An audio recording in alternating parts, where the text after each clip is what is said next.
कोई वहां आज तक मार्शल लॉ नहीं आया एक दिन के लिए भी।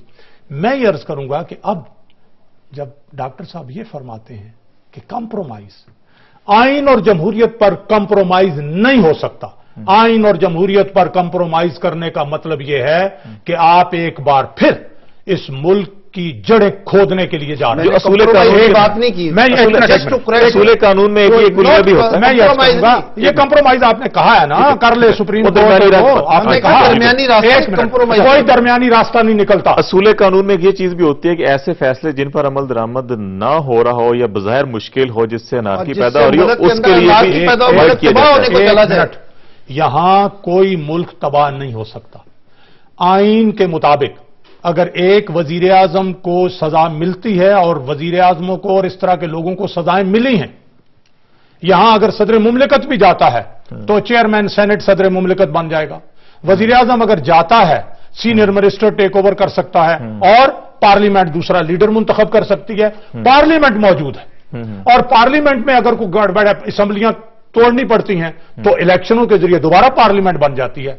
मेरे भाई, इस आइन में हर सिचुएशन का, हर मसले का हल और मदावा मौजूद है। जब उसका हल मौजूद है तो फिर आप कंप्रोमाइज की और दरमियाने रास्ते की बातें करने का मतलब ले लें। आइन को कंप्रोमाइज। नाज़रीन, ब्रेक का टाइम है, इसके बाद वापस जब आएंगे तो ये देखेंगे मामला कि अगर अदलिया के फैसलों पर अमल दरामद नहीं होता तो फिर हुकूमत किस तरह से आगे बढ़ेगी या चलेगी। और दूसरा, जो सेनेट के इलेक्शन इस वक्त सर के ऊपर हैं, क्या जो इस वक्त हालात पैदा हो रहे हैं ज़िमनी इलेक्शन के हवाले से भी बहुत से सवाल हैं।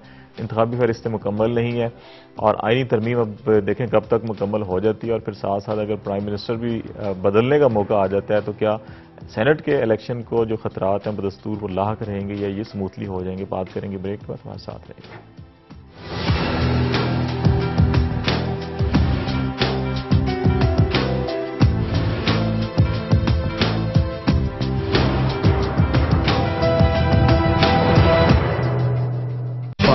7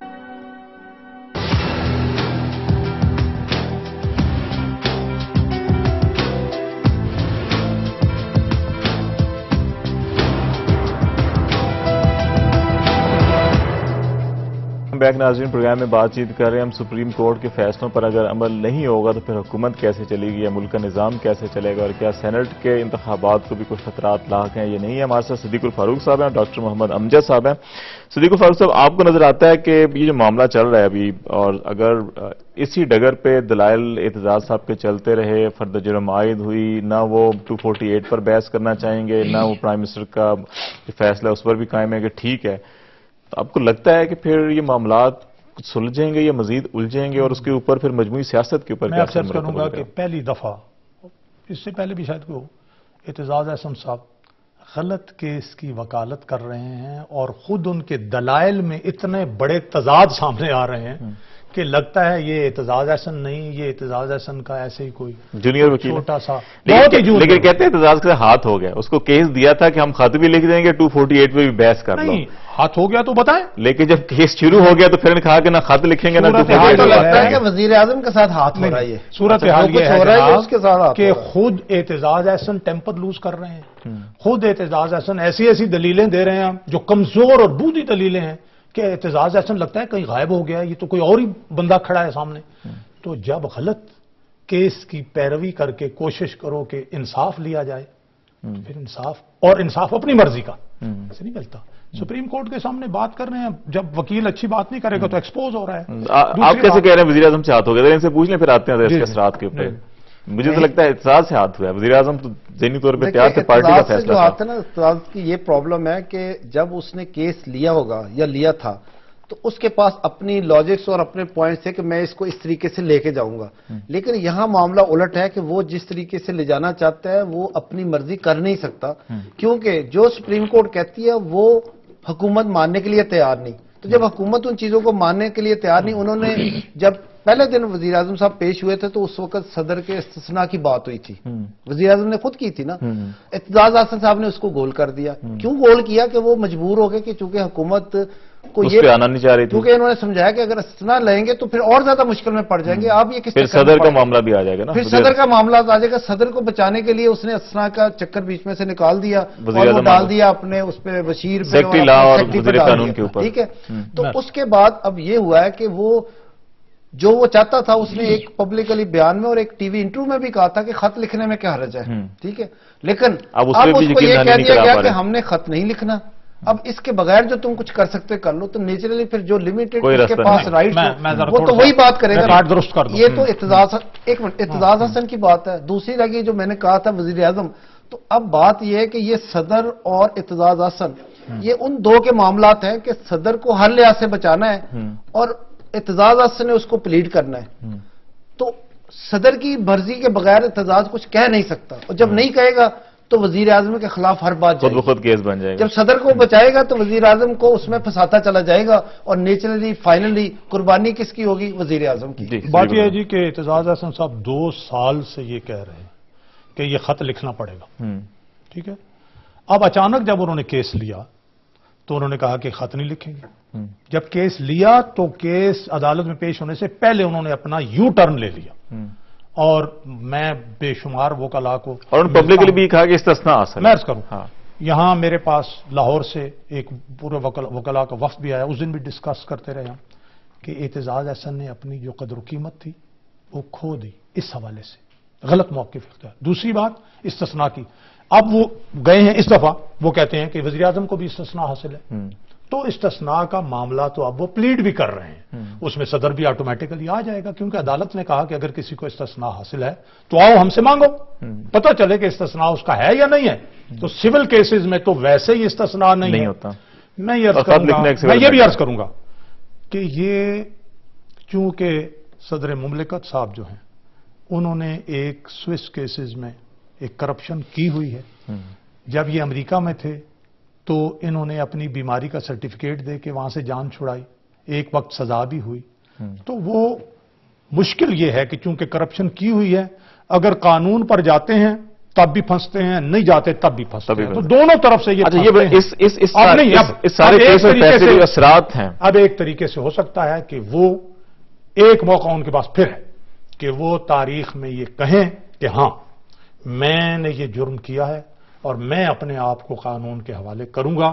تو شاید تاریخ میں یہ بات ہو کہ ایک آدمی نے جب اسے احساس ہوا، اس کے ضمیر کی آواز پر اس نے اپنے آپ کو قانون کے حوالے کر دیا، سزا بھگت لی، لیکن ہیرا پھیری دائیں بائیں نہیں ہوا، اداروں کو بچا دیا. اس سارے معاملے کی اگر پرائم منسٹر کو فرض جرم عائد ہو جاتی ہے اور سزا بھی ہو جاتی ہے تو اس کے سیاست کے اوپر کیا اثرات مرتب ہوں گے؟ کوئی سیاست میں حل آئے گی، تبدیلی آئے گی سندھ کے حوالے سے؟ یعنی یہاں نہیں جی، وہ تو فیل ہو گئے نا. وہ رول آف لا جو ہے اس کی حکمرانی ہوگی، آئین کی حکمرانی ہوگی، اداروں کا کردار سامنے آ جائے گا. ایگزیکٹو کا کام امپلیمنٹ، پالیسیاں بنانا اور امپلیمنٹ کرنا ہے. پارلیمنٹ کا کام قانون سازی ہے اور اس پر نظر رکھنی ہے، اور عدلیہ کا کام ہے چیک اینڈ بیلنس. کیوں ڈاکٹر صاحب آپ کو نظر آتا ہے کوئی سیاست میں کوئی تبدیلی یا سندھ کے حوالے سے یا سینٹ کے انتخابات متاثر ہو سکتے ہیں؟ یہ جو بات ہے نا، اگر فرض کریں کہ پرائم منسٹر کو سزا ہو جاتی ہے، ٹھیک ہے، یا نیا آ بھی جاتا ہے، تو قانون کی بالادستی تو ضرور ہوگی. اور جو ہم ہر وقت آئین آئین کہتے ہیں، بس آئین ہے ہماری پرائرٹی ہے، عوام ہماری پرائرٹی نہیں ہے، ٹھیک ہے. تو آئین بھی ضرور ہونا چاہیے، لیکن اس آئین کو سامنے رکھتے ہوئے عوام کا بھی سوچنا چاہیے، ٹھیک ہے. ایک تو یہ میں کہوں گا. دوسری بات یہ ہے کہ جب آپ آئین کی بالادستی کرا لیں گے اداروں کی عزت بن جائے گی، لیکن میرے خیال میں اداروں کی اتنی عزت نہیں بنے گی، اس لیے کہ جو افیکٹ ہوگا، جو پارٹی افیکٹ ہوگی، وہ پہلے ہی جب کبھی سزا نہیں ہوئی تو انہوں نے سندھ میں ہڑتال کرائی، افیکٹ نہیں ہوئی، ٹی وی پروگراموں میں بیٹھ کے کہا کہ سپریم کورٹ جو ہے نا وہ بائسڈ ہو گئی ہے، یا سپریم کورٹ جو ہے نا وہ ان کی پارٹی کے کہنے پہ کام کر رہی. تو پھر سپریم کورٹ پہ اتنے الزامات لگیں گے پبلکلی ٹی ویز پہ، اور اس کے بعد جلسوں میں، اور ہڑتال، اور اس کے بعد ایک انتشار کی بھی صورتحال پیدا ہو سکتی ہے. کہ آپ کو یاد ہے کہ جب بے نظیر محترمہ شہید ہوئی تھی تو کیا کچھ ملک میں طوفان آیا تھا. تو یہ وہ چیز تو نہیں ہے، لیکن جب ایک پارٹی کے سربراہ کو جیل بھیج دیا جائے تو کیا پیپلز پارٹی کے عوام اور خصوصاً جو سندھ میں ہے وہ آرام سے بیٹھیں گے؟ تو میں یہ سمجھتا ہوں کہ یہ جو ہے سینٹ کے انتخاب آسان کام نہیں ہے. کچھ نہیں ہوگا. دیکھیں جی، جاپان کا الیکشن بھی نہیں ہوں گے، میں آپ کو بتا دوں، وہ بھی ڈیلے ہو جائیں گے. جاپان میں کئی وزرائے اعظم، یعنی جاپان میں تو اب تک میرے خیال میں کوئی 20 وزرائے اعظم کو سزا ہو چکی ہے. سر جاپان اور پاکستان میں جو بات کر رہا ہوں، ایک بات میری سن لیں آپ. وہاں ایک ٹرین کا حادثہ ہو تو وزیر استعفیٰ دے دیتا ہے. جاپان میں جب एटम बम गिरे तो हीरो का मामला खत्म हुआ कि अब ये देवता तो बचा नहीं सका, तो 45 से लेके 51 के 6 सालों में 7 इलेक्शन हुए, किसी ने इंतखाबात का रास्ता नहीं रोका, और फिर वजीर आजम बना 751 में, फिर वो 20 साल तक इलेक्शन के जरिए वजीर आजम बनता रहा। मैं ये अर्ज करूंगा कि एक दफा जब आइन की खिलाफ वर्जी करने वालों को, आइनी इदारे के मुकाबले में खड़े हो जाने वाले वजीर आजम को, जिस पर आइन ये पाबंदी लगाता है कि उसने सुप्रीम कोर्ट के फैसलों पर अमल दरामद करना है, उसको सजा मिलेगी। आइंदा कोई वजीर आजम इस तरह का काम नहीं करेगा। वो तो कहते हैं हम रेफरेंस ही भेजेंगे इलेक्शन कमीशन को सजा दे दी तो नहीं, वो भी ठीक हो जाएगा, आप फिक्र ना करें, आप फिक्र ना, ये रवैये सारे खत्म हो जाएंगे। ये जो रवैये है ना कि हम अदलिया हैं, हम जमहूरियत हैं, हम आइन हैं, हम दुरुस्त हैं, हम अवाम हैं, चाहे हम करप्शन करें, लूट मार करें, लोड शेडिंग करें, चाहे हम रेंटल पावर में से अरबों रुपए बनाएं, चाहे हम स्विस बैंकों में काला पैसा रखें, सेनेट के एक लाइन में इसका जवाब ये खत्म होना चाहिए कि एक लाइन में मैं कहता हूं कि हुकूमत को चाहिए कि कह दे कि जी हम खत लिख देंगे और सुप्रीम कोर्ट उनको ना सजा दे ना एक्शन ले। नहीं, वो तो कहते हैं खत लिख के दिखाए ना, इसमें मुल्क और आवाम की बेहतरी है, वरना अनारकी भी फैलेगी, झगड़े भी होंगे, बहुत सारे फसाद होंगे और इदारों की बदनामी भी होगी। डॉक्टर साहब ये कहते हैं हुकूमत की भी होगी, सुप्रीम कोर्ट की भी होगी। डॉक्टर साहब ये कहते हैं कि मरीज को जो कड़वी गोली डॉक्टर देना चाहता है, डॉक्टर नुस्खा भी लिख दे, मरीज गोली भी ना खाए और मामला ठीक हो जाए। नहीं होता, इतनी गोली दे दी जाए कि उसके रिएक्शन से ही मर जाए। हम ये भी नहीं, रिएक्शन से कड़वी गोली दवाई कड़वी जितनी भी हो, जहर नहीं होना चाहिए। ये इनहिराफ जहर है और ये जो सजा है ये दवाई है और कड़वी। ये सेनेट के इंतखाबात में मुतासिर हो सकते हैं। हमारे यहाँ दवाइयां ऐसी हैं जो इंसान अपने ना करें। देखिए लाहौर की मिसाल ले लीजिए, उन्होंने दवाई दी है उसके दिल के मरीजों को ठीक करने के लिए, वो कोई जहर तो नहीं दिया ना, दिल के मरीजों को दवाई दी है, लेकिन उससे मरीज मर गए। वो दवाई थी, एक मिनट, वो दवाई थी, गलती से उसमें मलेरिया की दवाई शामिल हो गई, उसकी वजह से हार्ट पेशेंट्स को जो दी गई, यानी फैक्ट्री में वो दवाई गलत बन गई। डॉक्टर साहब खुदा के लिए एक मिनट, दवाई दे मार भी तो नहीं, वो दवाई गलत बन गई।